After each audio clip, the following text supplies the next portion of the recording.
Welcome to study skill पैमाना पढ़ाई का। और यहाँ पर हम लोग देखने वाले हैं बीकॉम पार्ट 3 के सिलेबस के बारे में। सबसे पहले सब्जेक्ट जिसमें फाउंडेशन कोर्स में हिंदी इंग्लिश लैंग्वेज रहेगा। उसके अलावा जो मेन 3 सब्जेक्ट है उसमें ग्रुप 1 में इनकम टैक्स और ऑडिटिंग, ग्रुप 2 में इनडायरेक्ट टैक्सेस और मैनेजमेंट अकाउंटिंग है।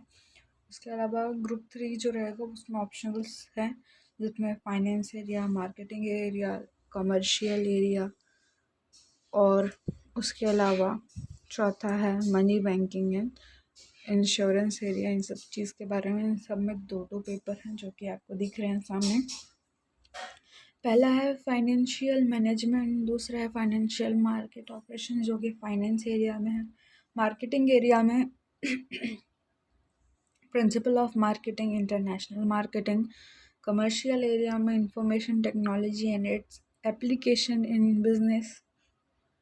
सेकंड जो है वो है एसेंशियल ऑफ ई कॉमर्स। उसके अलावा money banking and insurance area में आता है fundamental of insurance and money banking system.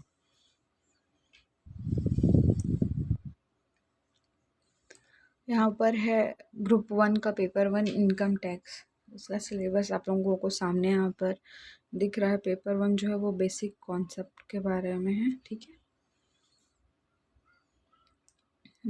Unit 1 जो है वो बेसिक कॉन्सेप्ट के बारे में है। यूनिट 2 में हेड्स ऑफ इनकम, यूनिट 3 में profit and gains of business और प्रोफेशन। यूनिट 4 जो है वो कंप्यूटेशन ऑफ टैक्स लाइबिलिटी के बारे में है। यूनिट 4 में टैक्स मैनेजमेंट और टैक्स इवेशन के बारे में यहाँ पर डिटेल में सिलेबस दिया गया है। उसके अलावा एडमिनिस्ट्रेशन भी यहाँ पर जुड़ा हुआ है। आगे चलते हैं। ये है पेपर 2 ग्रुप 2 का paper 1 indirect tax with GST. इसमें यूनिट 1 में सेंट्रल एक्साइज, यूनिट 2 में स्टेट एक्साइज, यूनिट 3 कस्टम्स,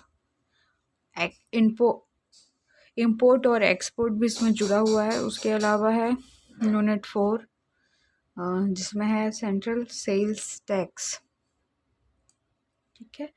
उसके अलावा nature and scope of central sales tax act और है एग्जाम्पशन ऑफ सब्सिक्वेंट सेल्स। ये जो 3 टॉपिक्स हैं ये मेन हैं, ठीक है। फिर आ जाते हैं यूनिट 5 में। इसमें है स्टेट कमर्शियल टैक्स छत्तीसगढ़, ठीक है। उसके अलावा वैट, प्रिलिमिनरी नॉलेज, इन सब के बारे में है। फिर आ जाते हैं ग्रुप 2 के पेपर 2 के बारे में जो कि है मैनेजमेंट अकाउंटिंग का, जिसमें जो सिलेबस है उसमें फर्स्ट यूनिट जो है वो management accounting, meaning, nature, scope, इन सबको कैरी करता है। यूनिट 2 जो है वो funds flow statement as per Indian accounting standard 3, cash flow statement, इन सब चीज़ों को कवर करता है। यूनिट 3 जो है वो एब्जॉर्प्शन एंड मार्जिनल कॉस्टिंग को लेकर के है। इसके अलावा इसमें एक्सप्लोरिंग न्यू मार्केट्स भी जुड़ा हुआ है। यूनिट 4 जो है वो budgeting for profit planning and control को लेकर के है। इसमें मेरिट और लिमिटेशंस ये भी हैं। उसके अलावा कंट्रोल रेशियोज जो हैं उन सब चीज़ों को यहाँ पर अच्छे से डिफाइन किया गया है। यूनिट 5 में देखें तो इसमें है standard costing and variance analysis, costing, advantage in application, overhead, ठीक है। इन सब चीज़ों को यहाँ पर कवर किया गया है। आगे बढ़ते हैं। अब देखते हैं ग्रुप 1 का पेपर 2 ऑडिटिंग के बारे में। ऑडिटिंग में यूनिट 1 में इंट्रोडक्शन है, meaning and objective of auditing, type of audit, audit process, audit programme, audit notebook, working papers and evidence. Unit 2 जो है उसमें है इंटरनल चेक सिस्टम, ठीक है। यूनिट 3 जो है उसमें है audit of limited companies, company auditor,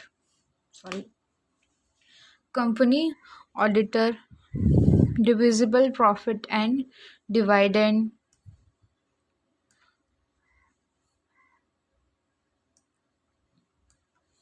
उसके अलावा है auditors report, special audit of banking companies, audit of educational institution, audit of insurance companies. ये सब जो है यूनिट 3 में है। ठीक है, यूनिट 4 जो है इसमें है investigation, audit of non-profit companies where fraud is suspected and when a running business is proposed, verification and valuation of assets। इसके अलावा जो है यूनिट 5 में आप लोगों को देखने को मिलेगा recent trends in auditing, nature and significance of cost audit, tax audit, management audit, company auditing, qualification, appointment, resignation and liabilities। ठीक है, फिर उसके बाद यहाँ पर आ जाते हैं ऑप्शनल वाले जो हम लोग के ग्रुप 3 के सब्जेक्ट्स हैं उनमें। तो यहाँ पर पहले हम लोग देखेंगे फाइनेंस एरिया का। इसमें है फाइनेंशियल मैनेजमेंट, हाँ यूनिट 1 में है financial management, financial goals, profit versus wealth, maximisation, financial function, investment, financing and dividend decision, financial planning. Unit 2 जो है वो कैपिटल बजटिंग को लेकर के है। उसके बाद यूनिट 3 जो है वो यहाँ पर cost of capital, share, equity capital, retained earning, इन सब चीज़ों को आप लोगों को बताएगी। उसके बाद यूनिट 4 जो है वो capital structure, theories and determinants dividend policies issued in dividend policies, Walter's model, Gordon's model, MM hypothesis, form of dividends and stability in dividends, determinates। ठीक है, इन सब चीज़ों को कैरी करता है। यूनिट 5 जो है उसमें है मैनेजमेंट ऑफ वर्किंग कैपिटल। इसमें उसके नेचर, साइन, इन सब चीज़ों को यहाँ पर रखा गया है। सिग्निफिकेशन, ठीक है, उसके अलावा ऑपरेटिंग साइकिल एंड फैक्टर, इन सब चीज़ों को यहाँ पर यूनिट 5 के अंतर्गत यहाँ पर पढ़ना है। इसमें एक और चीज़ भी जुड़ी हुई है, management of working capital, cash, receivables and inventories. ठीक है, उसके बाद आ जाते हैं जो ऑप्शनल था हम लोगों का पहले फाइनेंशियल एरिया का, वो पेपर 1 था। यहाँ पर हम लोग पेपर 2 को देख रहे हैं, फाइनेंशियल मार्केट ऑपरेशंस के बारे में। ठीक है, पहला जो यूनिट है वो मनी मार्केट को लेकर है, दूसरे यूनिट में आप लोगों को कैपिटल मार्केट, थर्ड यूनिट में securities contract and regulation act के बारे में पढ़ाया जाना है। उसके बाद आ जाते हैं कंपनी लॉ, बोर्ड, प्रेस, ये भी इसमें है। यूनिट 4 में है functionaries of stock exchange, broker, sub broker, market makers, jobbers, portfolio consultants, institutional investors and NRIs, इन सब चीज़ों के बारे में यहाँ पर है। यूनिट 5 जो है वो फाइनेंशियल सर्विसेज को लेकर के है, जैसे मर्चेंटिंग बैंकिंग। ठीक है, फंक्शन एंड रोल्स, सेबी के बारे में भी यहाँ पर काफ़ी कुछ दिया हुआ है। उसके बाद आगे बढ़ते हैं तो हम लोगों का जो सेकंड वाला ऑप्शनल पेपर, मतलब इसमें 4 हैं, किसी एक को ही करना रहता है। तो यहाँ पर है मार्केटिंग एरिया, इसका पेपर 1 जो है प्रिंसिपल ऑफ मार्केटिंग। इसके सिलेबस को भी आप लोग यहाँ पर देख सकते हैं। यूनिट 1 में इसका बेसिक इंट्रोडक्शन है, 2 में customer behaviour and market segmentation है, 3 में प्रोडक्ट है, 4 में distribution channel and physical distribution है, यूनिट 5 में प्रमोशन है। उसके अलावा इसके जो सेकंड पेपर है इंटरनेशनल मार्केटिंग, उसमें जो है यूनिट 1 में इंटरनेशनल मार्केटिंग बेसिक आता है।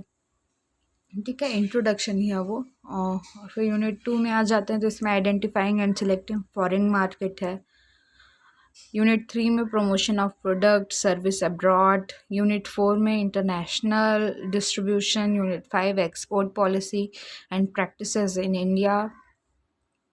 फिर अब आ जाते हैं जो तीसरा ऑप्शनल था कमर्शियल एरिया, उसका पहला paper information technology and its application in business.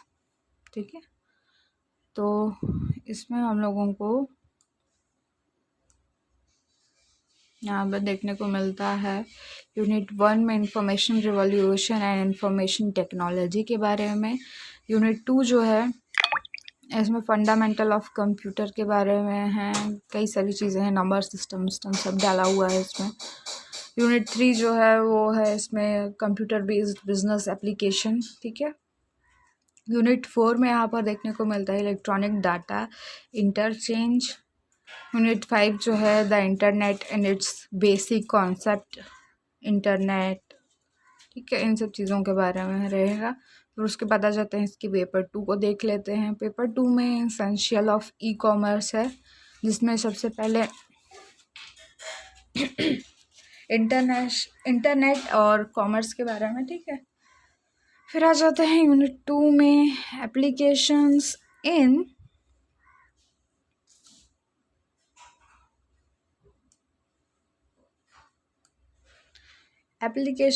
B2C।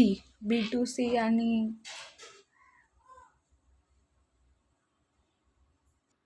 दुकानदार से कस्टमर तक की कैसे होता है उसके बारे में है। ठीक है, उसके बाद यहाँ पर आ जाते हैं यूनिट 3 में एप्लीकेशन इन B2B यानी कि बिजनेस टू बिजनेस हो जाता है यहाँ पर B2C फार्मूला नहीं है। फिर उसके बाद आ जाते हैं यूनिट 4 में। यूनिट 4 में है एप्लीकेशन इन गवर्नेंस के बारे में। ठीक है, EDI इन सब चीज़ों के बारे में। यूनिट 4 जो है emerging business models, retail model, media model, advisory model, mode to door manufacturing model, इन सब चीज़ के बारे में है। Do it yourself model. ठीक है, तो अब आ जाते हैं जो इसका चौथा ऑप्शनल था money banking and insurance area. इसका पहला पेपर है इंट्रोडक्शन टू इंश्योरेंस। यूनिट 2 में है fundamental of agency law. Unit 3 है procedure for becoming an agent. Unit 4 में है कंपनी प्रोफाइल। यूनिट 5 जो है वो fundamental principle of life insurance. ठीक है, इन सब चीज़ों को कवर करता है। उसके बाद इसका पेपर 2 जो है उसमें है मनी एंड बैंकिंग सिस्टम। इसमें पहला है मनी फंक्शन, इन सब चीज़ों को लेकर के है। यूनिट 2 जो है इंडियन बैंकिंग सिस्टम को डिटेल करता है। यूनिट 3 जो है बैंकिंग रेगुलेशन एक्ट 1947 को लेकर के है। यूनिट 4 में इसमें हमको देखने को मिलता है regional rural and cooperative banks in India. Unit 5 जो है रिजर्व बैंक ऑफ इंडिया, बैंकों का बैंक, रिजर्व बैंक के बारे में है।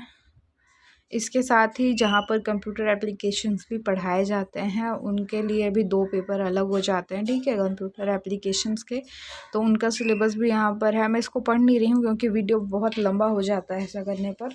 और अगर आप इस सिलेबस का PDF चाहते हैं तो टेलीग्राम चैनल पर जाएँ, टेलीग्राम पर जाएं और वहाँ पर सर्च करें स्टडी स्केल, हमारे चैनल से जुड़ जाएं ताकि हम आगे भी आप लोगों को जो भी जानकारी वो प्रोवाइड करवाते रहें। वहाँ इस सिलेबस का PDF भी आप लोगों को देखने को मिल जाएगा।